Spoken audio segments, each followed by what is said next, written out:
Okay, so the universal design perspective, and obviously universal design is kind of a way of thinking. It can be a process, it can be a list of standards if you want to go that far, but it's an attitude that we don't look at the problem as residing in the individual, we look at the problem as residing in the environment. And now we can't fix everything, perhaps, to make it fully accessible, but we don't have to have a disability ghetto where people are segregated in a particular area. Okay, so when an employee cannot tell that an emergency alarm is blaring, is it because someone can't hear the alarm? What's happened? Why is that? They've got their iPod in.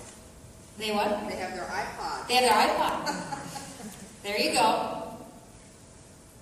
All right. Any other reason why they might not be able to hear the alarm, whose fault it is, or what the reason behind it is? It's a sound.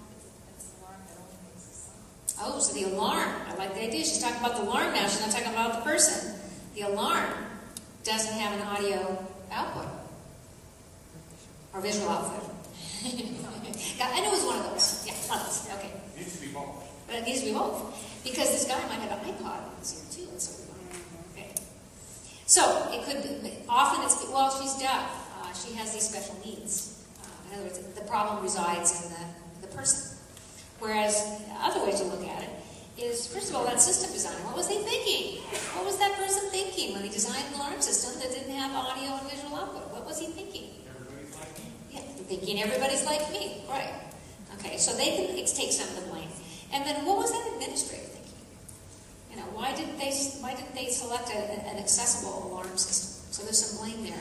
But often I'll run into administrators that say, well, we're renting this building, or I didn't build a building, or whatever. But we as administrators have to take a careful look at the things that we do and the things that we can change, and consider accessible features in the procurement process, and it actually will benefit other people. People who are listening to music will see that visual display. So there are basically two approaches to access. This is simplifying things a bit, but I like to think of it in terms of accommodations and universal design. We need both, but accommodations are those things that we do for an individual person. We provide an alternate format, we provide a special service, we do some kind of adjustment, we give them some special technology, and we do that for a specific teacher, student, parent, employee, visitor, whomever. Okay, that's an accommodation, focused on the individual. Let's imagine that auditorium again, so we're talking about physical spaces. So as there really aren't any wheelchair spots, but all the presentations in there, people have to sign up for it so they know. And so if there's a student who uses a wheelchair, then they'll just rip out one of those chairs on the end. We do some of that on our own campus here and there.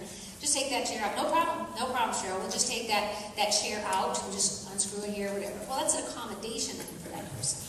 And it requires that there be an adjustment and that person disclose a disability.